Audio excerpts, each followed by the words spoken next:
Lagi-lagi pemirsa, kalau kita sudah diresahkan dengan munculnya aksi premanisme yang makin liar di jalanan, kini muncul lagi predator seksual yang bahkan berada di lingkungan terkecil yang harusnya adalah lingkungan aman, yaitu adalah lingkungan keluarga. Ini tergabung dalam sebuah komunitas obrolan di platform Facebook. Bahkan mencengangkan ya, ini berisikan anggotanya lebih dari 30.000 akun. Bagaimana kemudian ini bisa terjadi hingga terpampang jelas di sana ada foto-foto para korban, bahkan target korban yang masih anak-anak berusia 1 hingga 4 tahun.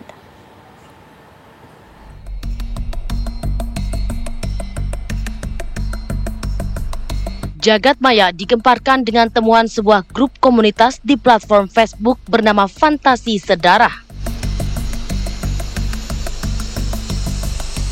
Sebuah grup komunitas bernama Fantasi Sedarah yang beranggotakan lebih dari 32.000 akun ini diduga kuat menjadi wadah bagi individu dengan fantasi seksual menyimpang terhadap anggota keluarga kandung. Keberadaan grup ini sontak mengundang kemarahan juga kecaman dari warganet yang mendesak pihak berwenang untuk segera bertindak. Kekhawatiran warganet bermula dari viralnya tangkapan layar unggahan seorang pengguna di dalam grup Fantasi Sedarah yang mengaku memiliki fantasi seksual terhadap balita putri kandungnya. Terungkapnya keberadaan grup dengan puluhan ribu anggota ini menimbulkan kegelisahan di kalangan pengguna internet. Jumlah anggota yang signifikan dianggap menunjukkan adanya dukungan dan pemakluman terhadap fantasi seksual yang jelas-jelas menyimpang dan membahayakan anak-anak. Warganet menganggap hal tersebut adalah pelanggaran serius terhadap hak dan perlindungan anak. Tim TV One mengabarkan.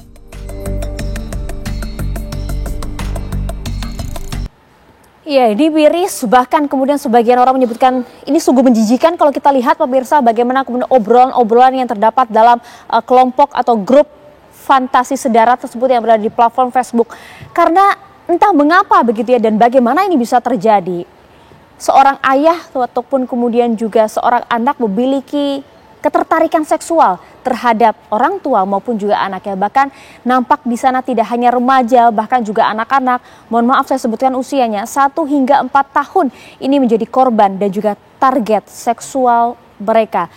Dan mirisnya, lebih menjijikannya lagi, ini mereka bahkan menceritakan dengan bangga kepada seluruh anggota dalam kelompok obrolan dari platform Facebook tersebut yang jumlahnya bahkan mencapai 40.000 akun. Kita coba akan dalami hal ini bersama dengan Mas Reza Indragiri, sudah hadir bersama dengan kami, ada pakar psikologi forensik. Mas Reza, terima kasih sudah hadir bersama kami, Mas. Kami ingin mencari tahu lebih dalam, Mas Reza, mungkin tolong cerahkan kami karena kami nggak masuk di akal, Mas, nggak masuk di nalar. Mengapa kemudian seorang orang tua, bahkan keluarga terdekat, saudara begitu yang harusnya menjadi pelindung bagi anak-anak, kemudian bisa sekeji ini, Mas, menjijikan bahkan bagi kami. Pertanyaannya sebetulnya kita sedang berbicara tentang incest atau pedofilia.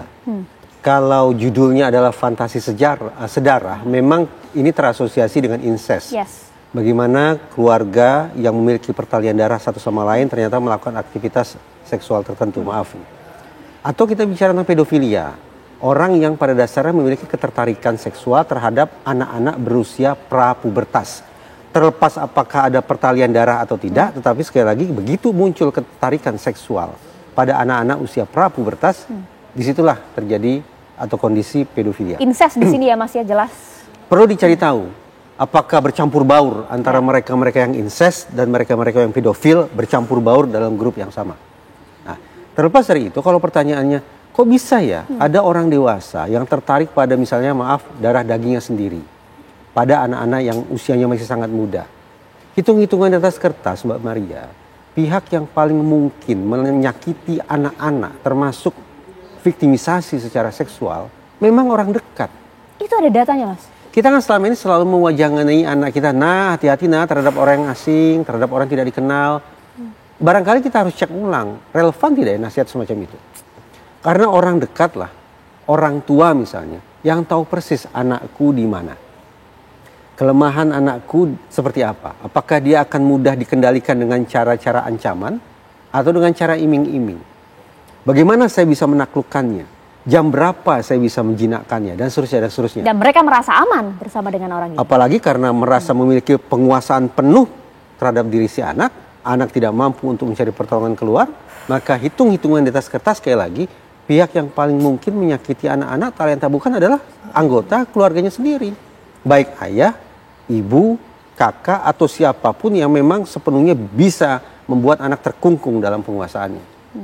Ya kita harus sadar itu data kalau tadi Anda sampaikan, Mas. Tapi begini ya, bagaimana kemudian ini bisa terjadi, bahkan kemudian mereka begitu santai, belak-belakan menceritakannya, bahkan tak segan-segan mengupload foto dari saudara mereka sendiri, Mas. Dipublikasikan. Kalau sesaat lalu kita bicara tentang aktivitas seksual yang sebutlah menyimpang, sekaligus jahat, sekarang pertanyaan kedua dari Mbak Maria menggeser kita pada perbincangan tentang kok bisa-bisanya ya ada orang yang mengekspos kelainannya, mengekspos kejahatannya untuk publik sedemikian rupa. Kalau kita bicara pidana, untuk situasi yang kedua ini relatif lebih mudah. Kenapa?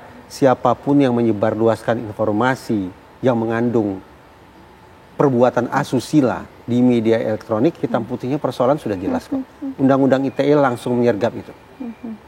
Tapi kalau kemudian kita bicara tentang aktivitas seksual, apakah misalnya incest akan serta-merta bisa dipidana? Sayangnya tidak. Saya mengatakan ini dengan getir. Jadi masuk akal kalau misalnya anggota DPR semisal Ahmad Sahroni mengatakan ini menjijikan. Ini amoral, ini bejat, ini biadab dan seterusnya. Tetapi secara pahit saya harus mengatakan tidak serta-merta yang namanya incest bisa dipidana. Contoh, mudah-mudahan pemirsa TV One tidak menangkap ini sebagai pembelajaran yang keliru ya. Anggaplah ada seorang ibu yang melakukan aktivitas seksual dengan darah dagingnya, dengan anaknya. Tapi anaknya sudah dewasa, umur 20 tahun misalnya, dan tidak ada paksaan di situ. Apakah serta-merta bisa dipidana? Ternyata Undang-Undang TPKS mengatakan tidak. Karena kata kunci dalam Undang-Undang TPKS, suatu perbuatan, suatu aktivitas seksual bisa dianggap sebagai sebuah kekerasan kalau ada paksaan di dalamnya. Memang ada beberapa kondisi lain ya. Kalau dilakukan terhadap anak-anak berusia 0 sampai sebelum 18, itu kena pidana. Maaf, kalau perzinahan itu pidana. Tapi sekali lagi, kalau ternyata aktivitas seksual itu dilakukan oleh sesama orang dewasa, belum ada ikatan pernikahan, dan dilakukan berdasarkan konsensual, artinya ada persetujuan dari kedua belah pihak, maka sekali lagi, pahit memang, kita tidak bisa menjerat mereka secara pidana. Kita bisa memberikan mereka sumpah serapah, caci maki dan seterusnya, tapi ketika kita mencoba meminta pertanggungjawaban secara pidana kepada mereka, barangkali kita harus lempar handuk. Ada yang undang-undang perkawinan sedara kan? Tepatnya ingin saya katakan adalah undang-undang tindak pidana kekerasan seksual. Beberapa pasalnya harus saya katakan amoral. Ini tidak hanya saya utarakan di forum ini. Di sekian banyak kesempatan, termasuk terakhir kali saya utarakan di depan Majelis Hakim di Pengadilan Negeri Mataram, Nusa Tenggara Barat. Pada kasus yang sama ya? Pada kasus penyandang disabilitas yang melakukan kekerasan seksual, saya katakan kepada majelis hakim bahwa sejumlah pasal dalam undang-undang tindak pidana kekerasan seksual kita memang amoral. Ada nilai-nilai moralitas, ada nilai-nilai sakralitas, nilai-nilai keluhuran di bangsa kita yang betul-betul steril dari undang-undang itu. Itu yang kemudian menjadi PR besar bagi negeri ini dan juga kemudian menjadi ancaman pula karena nampaknya sekarang masyarakat kita sudah semakin belak-belakan menunjukkan kejahatannya, bahkan itu dilakukan terhadap keluarga mereka. Tapi begini Mas, Anda mungkin bisa menjelaskan apa ya Mas yang kemudian ada di benak mereka begitu pada saat paling tidak memiliki fantasi semacam ini. Ini amoral, di luar naral, bahkan Anda sampaikan tadi jahat ini. Saya memilih untuk mengatakan begini, karena mumpung saya bukan orang klinis ya, tapi saya orang forensik, saya ingin mengatakan terlepas apakah itu tanda petik sebatas fantasi atau bahkan sudah menjelma sebagai sebuah perilaku, ini harus dianggap pertama, harus dianggap sebagai sebuah penyimpangan. Namun, poin nomor 2, betapapun kita sebut sebagai penyimpangan, bukan berarti bahwa pelakunya kemudian akan bisa diasosiasikan sebagai orang yang sakit, jiwa, tidak gitu ya? waras, kelainan jiwa yang memungkinkan dapat tanda petik layanan pasal 44 KUHP. Jangan, kita cap ini sebagai penyimpangan, orientasi dan atau perilaku seksual menyimpang, namun sekaligus jahat. Karena kata jahat ini berkonsekuensi pada mereka harus dianggap sebagai orang yang normal, orang yang waras, sehingga bisa dimintai pertanggungjawabannya secara pidana, secara hukum. Oke, itu yang menjadi perhatian. Tapi sebelumnya begini, kalau kita lihat memang saat ini Polda Metro Jaya juga sudah gesit untuk mengusut hal ini, di mana Direktorat Siber Polda Metro Jaya, pemirsa, akan terus menyelidiki dan juga mendalami pembuat serta pengelola akun komunitas Facebook bernama Fantasi Sedara. Menurut Kasubdit dari Penmas Polda Metro Jaya AKBP Ronald Simanjuntak, Polda Metro Jaya telah berkoordinasi saat ini dengan Direktorat Siber, kemudian Kominfo dan juga Mabes Polri untuk menelusuri akun tersebut. Sudah pasti Direktorat Siber Polda Metro Jaya akan menyelidiki dan mendalami tentang akun Facebook tersebut. Ya, sekali lagi akan menyelidiki dan mendalami segala sesuatu yang ada di akun Facebook tersebut. Ya, sudah kemudian didalami oleh Mabes Polri, bersiap-siap saja. Kemudian nanti kita juga akan nantikan pasal apa yang kemudian akan disangsikan kepada para anggota akun tersebut. Anggotanya berapa? Lebih dari 30 hingga 40 ribu. Kira-kira berapa besar tebaran jala pidana yang akan dibentangkan oleh Polda Metro Jaya ataupun Mabes Polri? Kalau anggota akun itu ada sekitar 10 ribu misalnya, tapi kemudian di proses hukum hanya 1-2 orang saja, yaitu adminnya, menurut saya tidak akan memunculkan efek jerah. Oke, tapi begini Mas, kalau kemudian kita melihat saat ini lah ranah polisi kemudian untuk mengusut hal ini, Komdiji juga bahkan turun tangan begitu ya. Tapi bagaimana bisa begitu ya Mas, ya mungkin Anda juga bisa menjelaskan kepada kami, orang-orang ini, mereka ini bahkan tanpa, bahkan dengan sadar begitu ya, mereka mengupload foto menceritakan pengalaman mereka dan juga berbagai hal tanpa khawatir Mas, kemudian ada orang-orang yang kemudian juga memiliki yang sebelumnya tidak memiliki mindset yang sama, kemudian bisa juga kan Mas terpengaruh dengan berbagai kelainan yang ada gitu. Itu sebabnya ada pemilahan begini. Kita bicara tentang sebutlah orientasi dan perilaku seksual menyimpang yang eksklusif ataukah yang fakultatif. Kalau yang eksklusif memang 24 jam sehari, 7 hari seminggu, ketertarikannya memang menyimpang. Ya, itu dia. Tapi ada yang fakultatif. Prinsipnya tak ada rotan akar pun jadi. Orang-orang semacam ini barangkali punya hasrat seksual yang pada dasarnya normal terhadap lawan jenis dewasa. Tapi mungkin ada kondisi-kondisi tertentu yang membuat dia tidak mampu untuk menyalurkan hasrat seksual itu dengan cara yang bertanggung jawab. Sehingga dia pilih untuk menyalurkan hasrat seksualnya secara jahat. Tak ada rotan, akar pun jadi. Itu bisa terjadi kan? Itu bisa terjadi, itu fakultatif namanya. Fakultatif. Nah, mereka-mereka yang tergolong fakultatif ini betul-betul memanfaatkan kesempatan. Di mana ada kesempatan, kewaspadaan menurun, resiko tidak tampak. Kalaupun ada resiko hukum, tidak akan berlangsung secara cepat dan konsisten, maka kemungkinan mereka akan bergerak di situ. Singkat Mas, apa yang Anda khawatirkan dengan adanya ini? 30 hingga 40 ribu akun. Saya berharap bahwa proses penegakan hukum dilakukan oleh kepolisian bersifat masif. Karena hitung-hitungan di atas kertas, efek jera akan muncul kalau kerja penegakan hukum cepat dan ajak, konsisten. Dari puluhan ribu anggota akun jahat itu, saya sebutlah jahat itu, kira-kira berapa banyak yang akan dilibas oleh pihak kepolisian? Kalau ternyata hanya sedikit saja, berarti kan pada aspek konsistensi patut kita pertanyakan. Kalau konsistensi sudah tidak terpenuhi, apalagi kalau proses penegakan hukumnya lambat, maka jangan berharap akan muncul efek jerah. Itu dia, penegakan hukum menjadi satu hal untuk kemudian kalau kita berbicara mengenai efek jerah, kita juga ingin lihat respon masyarakat seperti apa. Kami hadirkan untuk Anda sesaat lagi, tetap bersama kami di Apa Kabar Indonesia Malam. Ya, ini memang menggegerkan pemirsa, muncul kemudian komunitas dengan judul Fantasi Sedara di platform Facebook dengan anggota yang mencapai lebih dari 30 ribu akun, dengan mereka secara gamblang buka-bukaan menyampaikan fantasi bahkan pengalaman seksual mereka terhadap keluarga mereka sendiri. Bagaimana respon masyarakat? Kami ajak Anda berbincang bersama dengan kami, ada Nadila Saleh langsung dari Jakarta. Nadila, seperti apa respon masyarakat terhadap kelakuan di luar nalar masyarakat kita saat ini?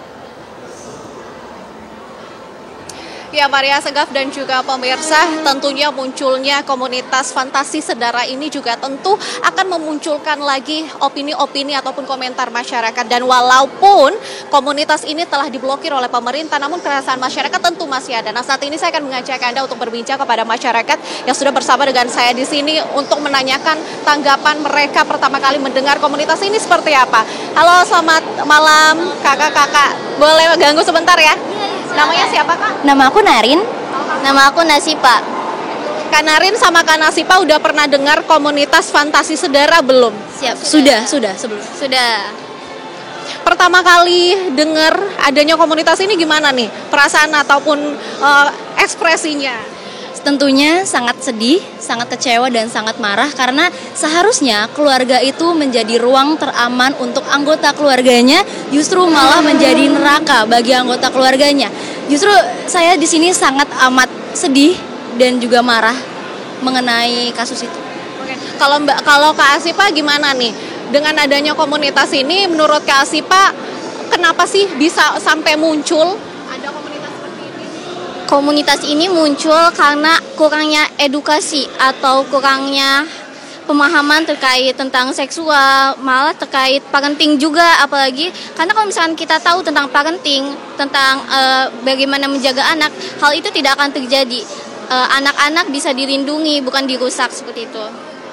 Kalau Kak Narina, menurut kakak kenapa sih orang-orang tuh mau bergabung dalam komunitas ini? Karena informasinya kan ada kurang lebih 40.000 orang tergabung dalam komunitas ini, Kak.